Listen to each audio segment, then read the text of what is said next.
रोहित शेट्टी प्रकरणानंतर आता 5 सुपरस्टार धोक्यात असल्याची बातमी समोर येते. बॉलिवूडमध्ये सध्या एक वेगळंच वातावरण तापल्याचं पाहायला मिळतंय.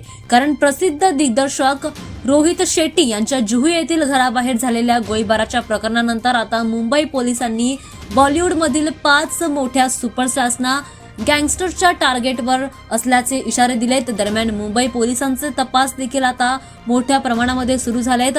रोहित शेट्टी यांच्या घरावर 4 ते 5 राऊंड गोळीबार फायर करण्यात आला होता. त्यानंतर त्यामध्ये सुदैवाने कोणतीही जीवितहानी झाली नाही, सुदैवाने कोणीही जखमी झालं नाही.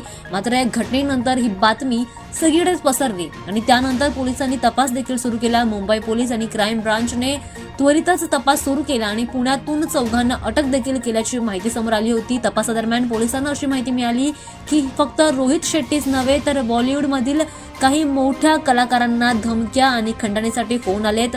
माहितीनुसार लॉरेन्स बिश्नोई गँगच्या अशीच फरार गँगस्टर शुभम लोणकर या प्रकरणाशी निगडीत असल्याची शक्यता आहे आणि त्याच्या सहकाऱ्यांकडून काही सेलिब्रिटीजना धमकीचे फोन देखील येत असल्याचं समोर येत आहे. अद्याप कोणत्याही कलाकाराने याबद्दलची तक्रार नोंदवली नाहीये. मात्र या घटनेनंतर आता बॉलिवूडमध्ये एक वेगळंच वातावरण तापलंय. यामुळे बॉलिवूडमध्ये सध्या भीतीचं आणि चिंतेचं वातावरण तापलेलं आहे, वाढलेलं आहे. पोलीस अधिकाऱ्यांनी सुरक्षा वाढवून सेलिब्रिटींच्या घरांभोवती आता बंदोबस्त देखील वाढवलाय आणि अधिक तपास देखील सुरू केला.